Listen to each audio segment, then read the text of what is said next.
Komite Reformasi Kepolisian. Minggu depan.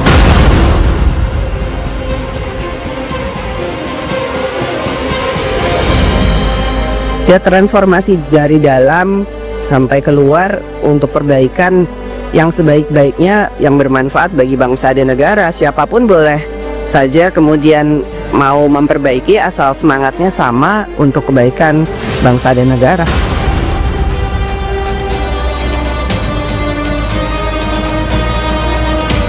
Tanpa ada reformasi politik di tingkat pemerintah, di tingkat DPR, terkait dengan kebijakan sosial, ekonomi, akan sulit untuk kita berharap reformasi Polri dan reformasi TNI itu benar-benar bisa tercapai.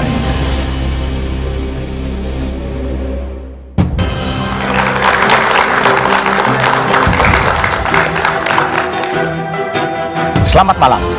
Hampir sebulan setelah ide awal reformasi Polri disuarakan di Istana, Presiden Prabowo belum juga mengumumkan pembentukan Komite Reformasi Polri. Meskipun sejumlah nama disebut-sebut masuk dalam komite bentukan Presiden itu, tapi janji pengumuman komite kian molor. Sementara itu, tim reformasi bentukan Kapolri seolah tancap gas membuka ruang diskusi dengan sejumlah perwakilan sipil dan organisasi masyarakat. Komite Reformasi Polri yang akan dibentuk Presiden sebetulnya sangat dinantikan publik. Keberadaannya penting untuk membenahi sejumlah persoalan mendasar dalam tubuh kepolisian yang terus menjadi sorotan. Sebenarnya seberapa serius Presiden ingin menciptakan perubahan di tubuh kepolisian? Apakah tim reformasi versi Kapolri akan lebih maksimal mengevaluasi dan menciptakan perubahan demi wajah baru insan Bayangkara yang lebih kompeten? Inilah Satu Meja The Forum menanti janji reformasi Polri.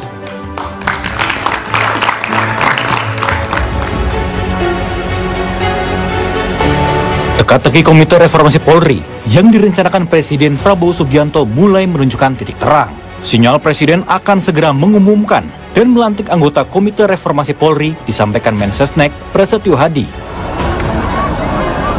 Minggu depan. Anggota 9 anggota itu. Nggak dapat bocoran ya?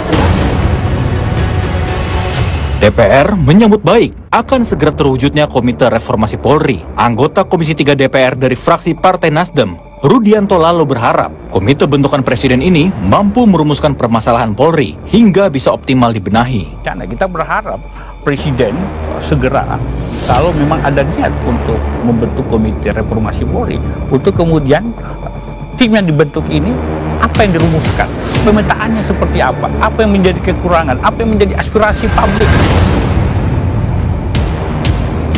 Sementara itu, Koalisi Masyarakat Sipil menuding Komite Reformasi Polri ini hanya ramai dalam bursa anggota saja, namun substansinya malah belum ada. Kami melihat diskursus di level presiden ini dengan kata-kata reformasi yang sebetulnya tahun 98-2002 sudah terjadi, ini gagasan yang substansinya nggak ada. Tapi yang diributkan adalah delegasi. Makanya saya berkali-kali bilang, ini gimana bisa levelnya teriaknya level langit gitu reformasi, tetapi diskursusnya delegasi mendahului substansi. Sebelumnya, Kapolri Jenderal Listio Sigit Prabowo telah membentuk tim transformasi reformasi Polri. Langkah ini menjadi tindak lanjut komitmen Polri dalam menjalankan reformasi internal serta menjawab tuntutan publik terhadap pelayanan dan kinerja. Bahwa tim akselerasi transformasi reformasi yang dibentuk Polri ini tentunya selaras dengan apa yang dibentuk oleh Bapak Presiden, yaitu Komisi Reformasi Polri. Dan tim ini tugasnya nanti melaksanakan rekomendasi, mengidentifikasi masalah, dan kemudian mengimplementasikan apa yang akan menjadi rekomendasi-rekomendasi. Dengan adanya dua tim reformasi Polri, tidak sedikit pihak khawatir akan terjadi tumpang tindih tugas serta wewenang. Meski demikian, reformasi Polri adalah sebuah keniscayaan. Polri perlu segera berbenah diri, utamanya untuk mengembalikan kepercayaan publik serta menguatkan akuntabilitas institusi. Publik kini tentu berharap dua tim reformasi ini mampu menghasilkan formula pembenahan kepolisian yang tepat dan bukan sekedar formalitas untuk sekedar menjawab tuntutan publik.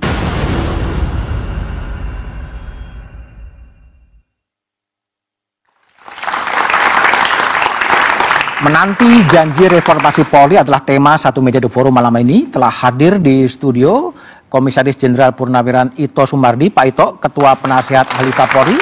Kemudian ada Khairul Anam, Komisioner Kompolnas, malam Mas Anam. Lalu kemudian ada Mbak Aspinawati, dosen hukum dari Sekolah Tinggi Hukum Jentera. Kemudian ada Mas Sudirman Said, tokoh Forum Warga Negara yang juga Rektor Universitas Harkat Negeri. Dan anggota DPR dari Komisi 3 Nasir Jamil. Malam, Pak Nasir. Saya akan mulai diskusi dari Pak Ito. Pak Ito, bisa diupdate tim reformasi dan transformasi kepolisian itu sudah selesai tugasnya atau sampai di mana sebetulnya? Ya, jadi begini Mas Budiman. Pertama, dalam setiap perubahan tentunya kan diperlukan namanya kesadaran untuk berubah dan kemauan. Nah, sejak pada saat kejadian bulan Agustus itu Pak Kapolri sudah langsung mengambil inisiatif dan proaktif ya. Ini jauh sebelum pertemuan daripada tokoh-tokoh Gerakan Nurani Bangsa saat itu. Kemudian beliau membentuk namanya tim akselerasi transformasi Polri. Kenapa tidak menggunakan reformasi? Karena reformasi sudah berjalan pada tahun 89 dan 2002. Saat itu Pak Nasir Jamil juga di Komisi 3. Nah, kemudian tim ini bekerja tentunya bukan mendahului daripada keinginan daripada Bapak Presiden atau wacana yang digulirkan, tetapi karena untuk memenuhi harapan masyarakat saat itu. Nah, tim reformasi yang dibentuk ini adalah terdiri daripada 52 orang perwira aktif dari berbagai fungsi. Oke, pertanyaan saya gini, Pak Ito, mau saya potong. Apakah itu sudah selesai atau masih butuh waktu lagi? Sudah. Sudah selesai? Sudah, dan kebetulan saya bawa buku-bukunya atau konsepnya yang sudah dibuat. Ini ada. Itu buku dari tim 52 itu? Ya, dari tim 52 itu mereka sudah melakukan namanya reformasi dari masing-masing fungsi SDM, fungsi perencanaan, kemudian fungsi peralatan, dan juga sampai dengan fungsi operasional.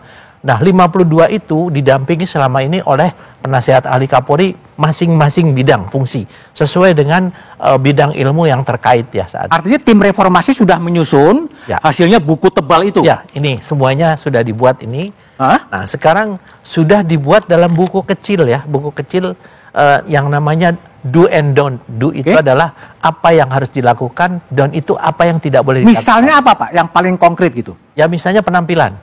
Penampilan itu dari mulai anggota Polri aktif sampai dengan keluarganya, mereka itu dilarang untuk menggunakan misalnya barang-barang yang istilahnya branded, nggak boleh flexing dan lain sebagainya. Nah, kalau misalnya dia melakukan, maka ada namanya tim pengawas yang akan melakukan namanya tindakan melalui Komisi Kode Etik, tentunya pelanggaran kode etik. Nah, ini sudah dibentuk juga tim pengawasnya. Ini akan berjalan selama 3 bulan ke depan untuk sampai dengan akhir tahun ini.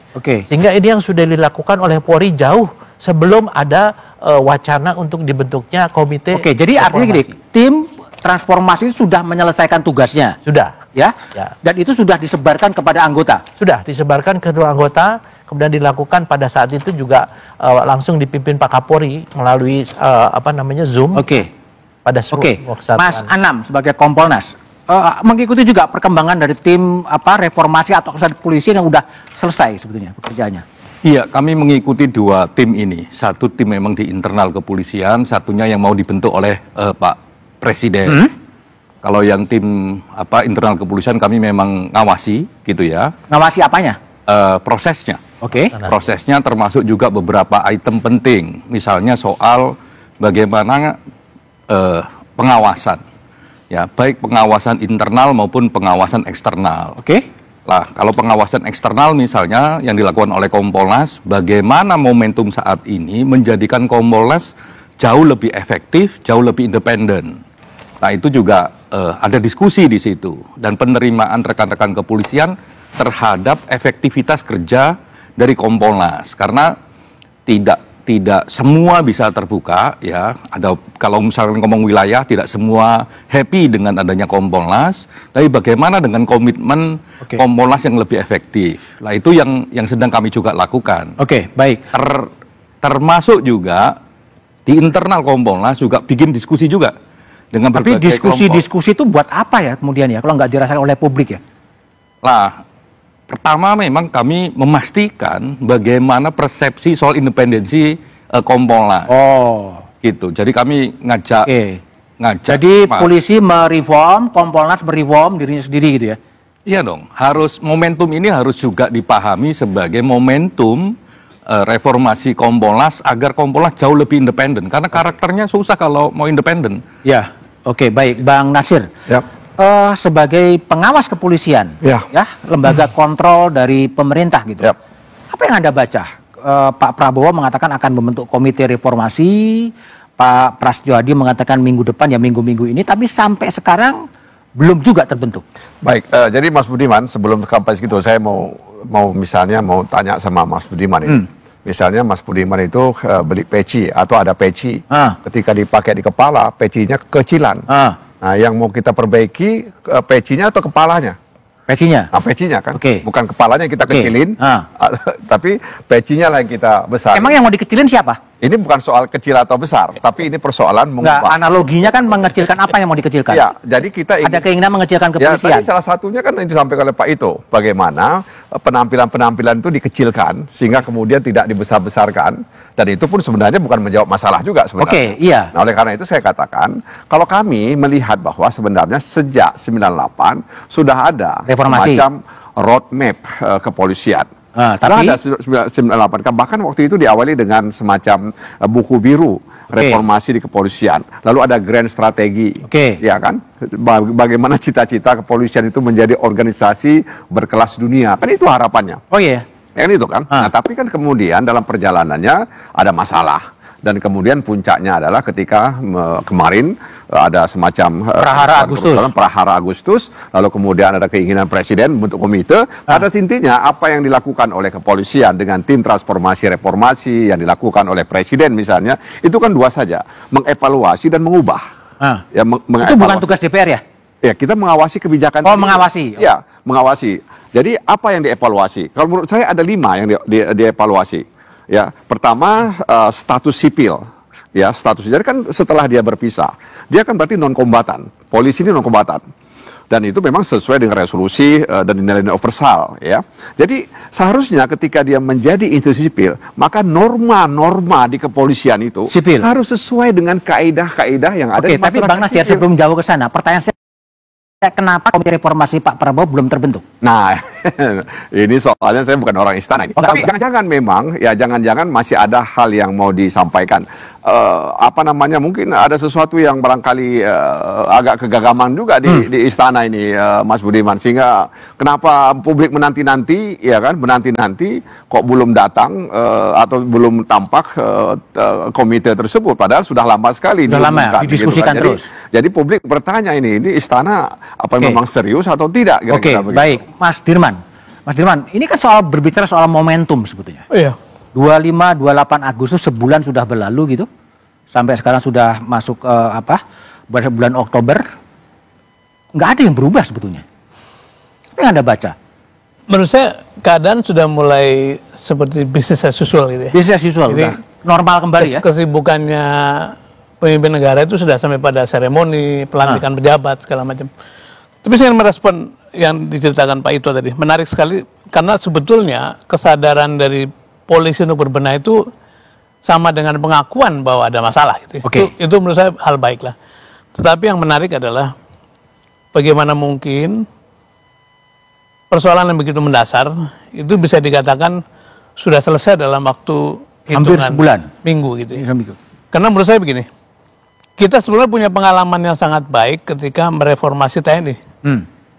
Juga berbarengan dengan reformasi, karena lewat kesadaran sendiri TNI kemudian membentuk undang-undang, menarik anggota DPR atau dari politik. Ya, bahkan 5 tahun lebih cepat. Ya. Karena rencananya kan 2009, tapi 2004 diambil kesempatan seperti itu. Dan kemudian sampai meninggalkan seluruh bisnis. Saya bagian dari proses dari itu pada waktu itu. Kemudian dengan itu legitimasi atau reputasi TNI naik luar biasa. Naik luar biasa. Dan sesudah ini memang sebenarnya tidak ada satu penugasan militer yang berlebihan di posisi sipil.